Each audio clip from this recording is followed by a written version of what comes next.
Warning, the views and opinions expressed in this video are not those of a health professional. Please make sure to consult your physician before beginning a new health regimen. Welcome back, y'all. Welcome back, y'all. Welcome biggity back, y'all.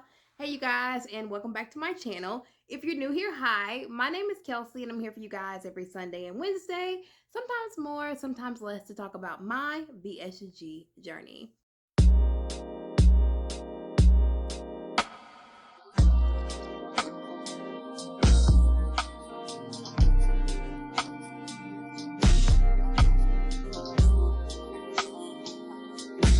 It's my hope that through these videos, you're able to find the answers you've been looking for, or the path to choosing surgical weight loss is made that much easier.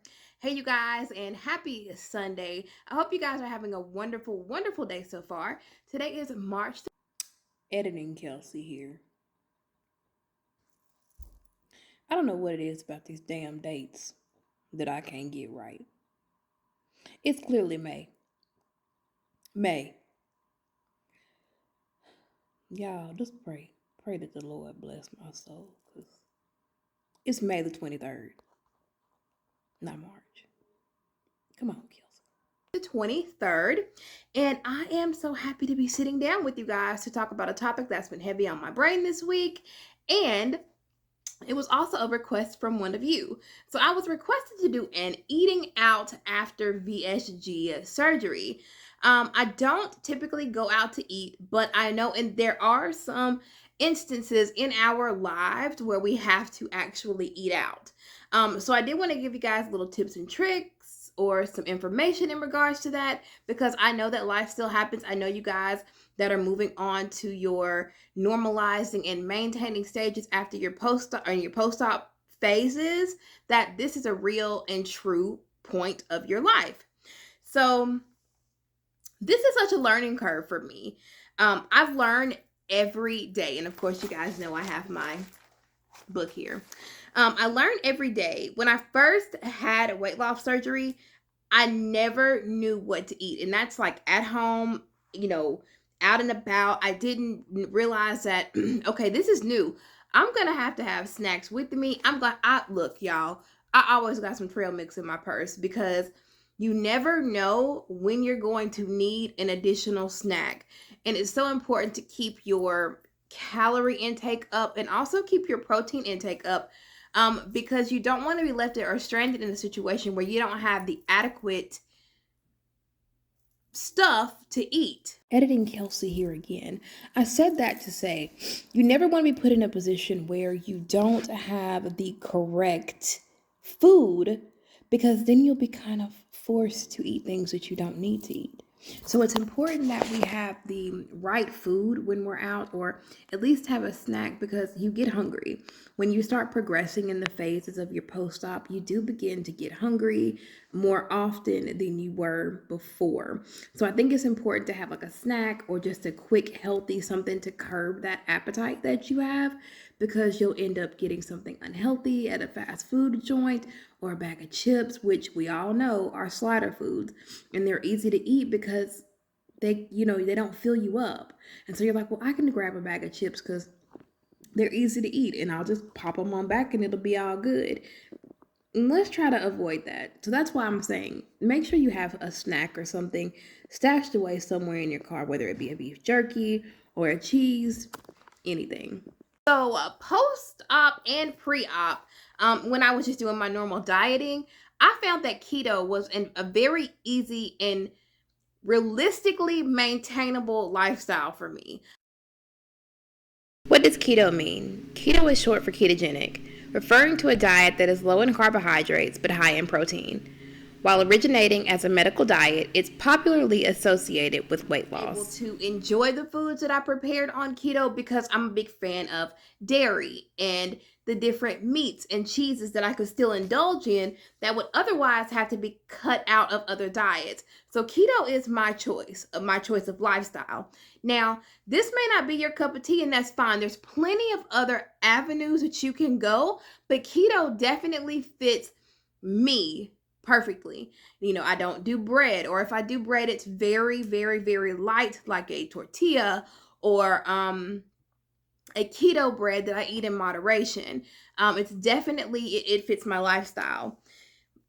So what I've learned when looking to eat out after this surgery, you have to do your research. You have to do your research beforehand. If you know you're going to be out with your family and you're going to end up going out to eat because it's going to be an all-day affair, know what your body will allow, know what you're eating, and understand that the people that are with you also have to take into account that they're on, you have special circumstances and you have to eat a certain kind of way. So they have to understand, okay, well, if Kelsi can't eat here, then we don't need to eat here. There needs to be options there for you if you're going out to eat. I think that with me, I try to find places that I know that serve good quality food that have simple ingredients.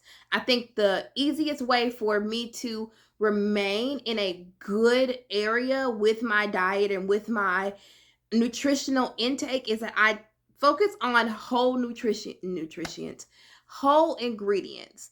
And I think the easiest way to explain it: grilled chicken, broccoli, salad, and that salad is just what it is: lettuce, tomatoes, cucumbers. If it has croutons, you leave the croutons off. You opt for a oil and vinegar dressing. You opt for no dressing, just the salt and pepper. It completely depends upon your liking or what your taste is. I know a lot of people are saying, well, Kelsi, I can't even eat raw vegetables right now. Luckily, thank goodness, my body does fine with raw vegetables. I'm able to digest those perfectly fine. They don't give me any trouble. Thank you, Lord. Because I was so scared that I wasn't going to ever be able to eat bell peppers again.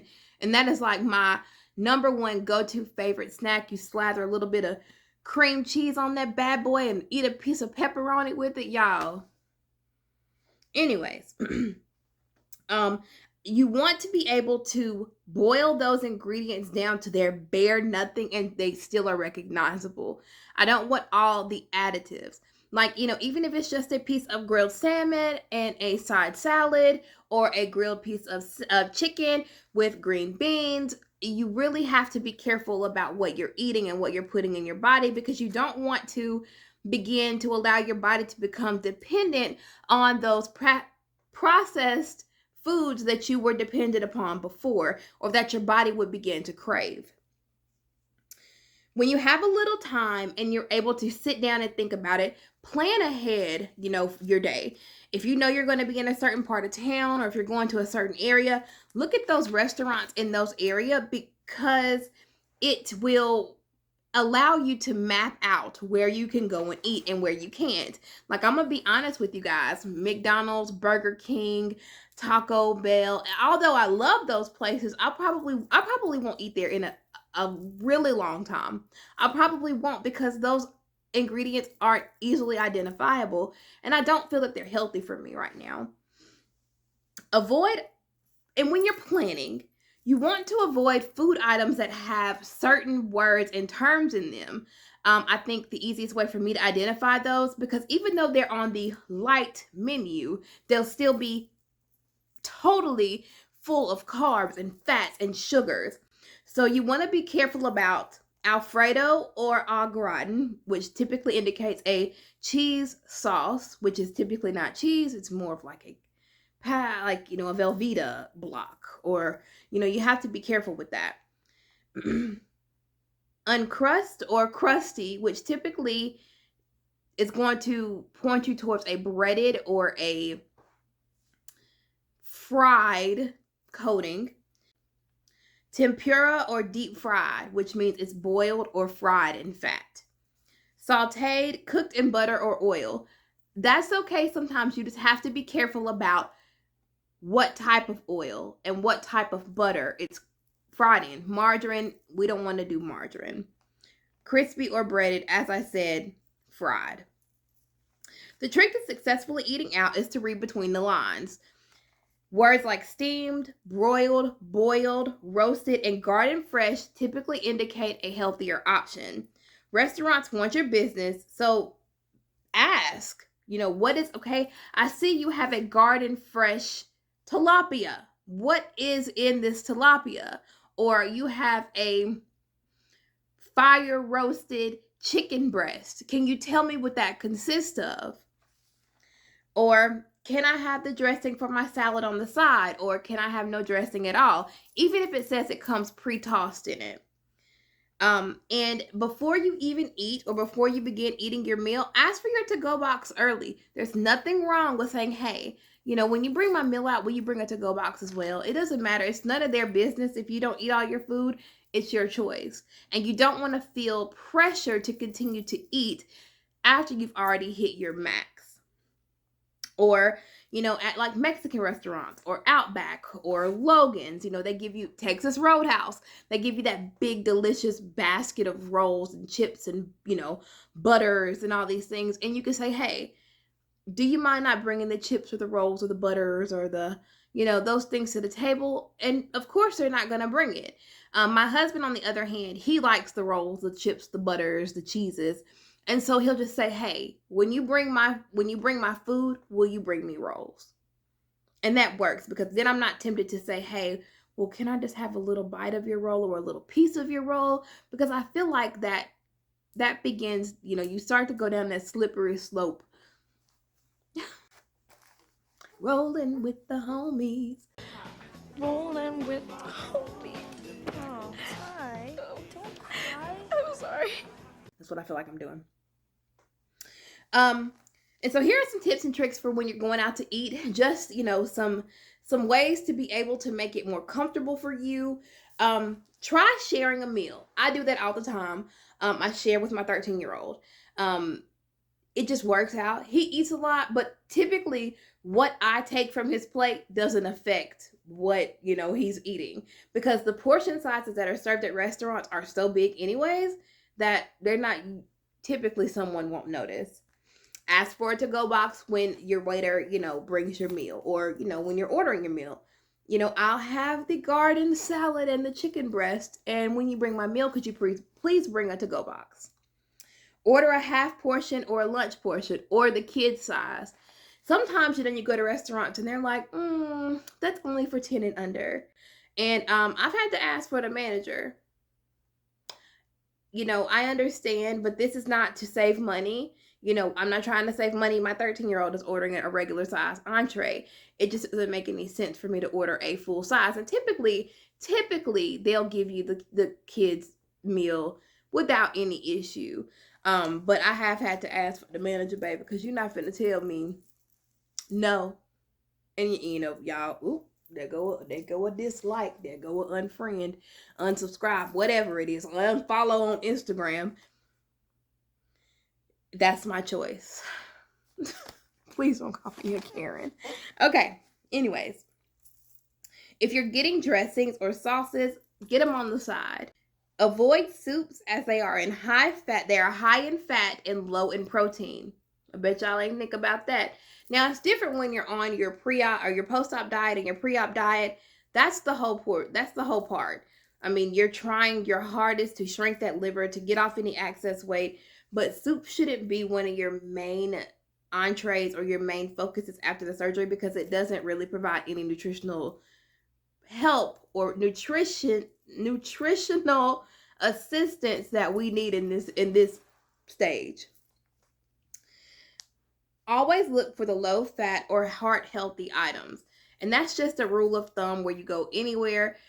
Just make sure that you're looking at the lighter side of the menu, but just look for the things that I told you before. Read into the ingredients. Ask your waiters, hey, what is this? Like, what's in this power bowl? Can you tell me? Does it have, tortilla strips, and does it have chunks of bread, or does it have croutons? Can you elaborate? Try to avoid alcohol and limit how much you are drinking. I haven't drank yet. I haven't, I'm kind of scared, that's just, me. I haven't drank yet. And I think that, it's in everyone's timing. I don't even remember when they said I can drink yet. I don't think I'm going to drink it till about 8 or 9, maybe 10 months out. And that's just me, because I want to make sure that I give myself a fighting chance. And I don't want to accidentally step off into a transfer addiction. I don't want that that to become a vice, because I know that alcoholism and substance abuse are big within the bariatric community, and I don't want to risk it just yet. But if you do drink, or if you are drinking, make sure to limit the ingredients in your alcoholic drinks. Go for a more simple drink like a seltzer and a vodka, or a dirty martini, or, you know, I just very simple items. A diet Coke. Oh, no, we can't even do Coke. Just really have to be careful. I might just have to do it straight. I don't know. Limit the amount that you're drinking. Stay away from the sugary mixed drinks, pina coladas, Long Island iced teas, strawberry margaritas. If you're going to Cheddar's, the painkiller, just be careful with those. Limit going out to eat between 1 and 2 times a week if you have to, and just be very conscientious of where you are going to eat at. So I did go out to eat at Tzatziki's one day when I was out doing Instacart, and I'm going to go ahead and put in that clip now, so that you guys can see how I do my ordering when I am out and about, or if I'm put in a situation where I have to get something to eat and I can't make it home and I go out to eat. All right, so today on our out to eat venture, we're gonna pull up at Tzatziki's. I don't know if you guys have Tzatziki's where you are, but Tzatziki's is a Mediterranean cafe. They have a lot of whole and I feel like fresh options that when I do have to eat out, or I'm eating a fast food, this is going to be the restaurant that I choose. So I'm going to order the food with you guys and show you what I would get, or do get. Okay, may I please have the child's feast? Okay, what else can I get for you? On the feast, can I do like the fruit and the cucumber salad? What else? And 2 tzatziki sauce. Anything else? No, that's all. Okay, your total comes to $6.97 at the window. Thank you. I earned my first cash tip out doing my Instacart. So that's what's going to buy my lunch today. Hello. Hi, good, how are you? Yeah, the 12 please, the 2 extra tzatziki sauce. Yeah. $6.97. Got my food, about to pull on over so we can eat together. Oh my God, I hope that you guys enjoy what I give, because I just be out here giving all kinds of stuff. Okay, so I'm parked and I've got my food. I had to move the camera so that y'all could have a better angle. Okay, so this is my favorite thing to order when I'm out and don't really have a choice. It's just so much healthier. So I got the child's feast, the fruit, and it's a tomato cucumber salad and the tzatziki sauce. As I said in the video, it's really important to eat whole ingredients that you can identify with 1 or 2 main ingredients. And this was all $6.95. Very, very, very affordable, and this could be 2 meals or more. So as you guys see, I did go to Tzatziki's and I pick, more healthy whole options. I had the cucumber tomato salad, and it had like a feta cheese and a balsamic vinaigrette, and I think I had red onion, and then there was fruit, and then the grilled chicken kebab. And this is their kids meal. I think it's $5.99, and I get the tzatziki sauce, which I just, I think now with this surgery, I have to be careful with what I eat and how I eat it, because I can't eat like extremely dry food.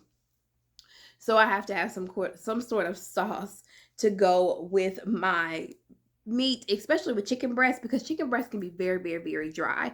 But I say all that to say, choose restaurants who you can easily identify the food that you're eating. Chick-fil-A is another good option. The grilled chicken nuggets, I love them so much. Their superfood salad is like to die for. Their fresh salads that they offer. Chick-fil-A is probably one of my number 2 go-to places when I'm going out to eat, because I can easily identify that, and I know that I'm putting good, wholesome, nutritious ingredients in my body. Whole foods provide our bodies with nutrients as they're found in nature, housed in their natural matrix of proteins, fats, and fibers. That's why eating a diet rich in nutritious, varied whole foods is the best way to get the vitamins, minerals, and phytonutrients you need to thrive. But this is an uphill battle. Increasingly prevalent, ultra-processed foods are stripped of much of their nutritional value. Factor in our busy lives, and about 80% of us are left with nutritional gaps that can take a serious toll over time. Supplements can help fill these nutritional gaps, but not all supplements have the same bioavailability and nutrient density as foods found in nature. That's why whole food-based nutrition starts with a foundation of organic, nutrient-dense plants like alfalfa, beets, kale, and oats. These ingredients are then prepared in a way that safeguards their nutrients inside their natural matrix of proteins, fats, and fibers. This supports their bioavailability and helps our bodies get the most out of these nutrient-dense ingredients. Nourish your body the way nature intended, with the sound support of whole food-based supplements and diet. So I say all of that to say, make sure that you're making decisions for you. You have to eat differently. This tool that we've been given is a lifestyle changer. It really changes the game for us, and we have to eat to live. We don't live to eat anymore. And so that includes using wholesome, full, nutritious ingredients that feed our body and also our mind, so that we can continue headed down the path of weight loss and happiness. So we've come to that point of time in my video where I leave you guys with a positive quote for the week. And that quote this week is, "Be so busy improving yourself that you don't have time to criticize others." We should spend every day building ourselves to become a better version that we were yesterday and the day before and the day before. You always want to be a better version of yourself the next day. We are given so many chances to start anew, to change the circumstances, to change our lives, to change our outlooks. I hope you guys enjoyed this video. I hope you guys enjoyed spending some time with me. I love doing these videos. I thank you so much for being here. You guys could have been anywhere else in the YouTube world, but you chose to be here with me. If you've been here and you haven't liked the video already, what's going on? Make sure to hit that like button. Come on in, become a part of my family by hitting that subscribe button. Let me put my notebook down so I can hug you. Come on. Come in for a hug. I love you guys so very much. Thank you guys for being here. Thank you guys for supporting me. Thank you guys for always being in my corner over here with me. And just know I'm in your corner too. I hope you guys have a wonderful week. Thank you for tuning in, and I will see you in the next video. Bye.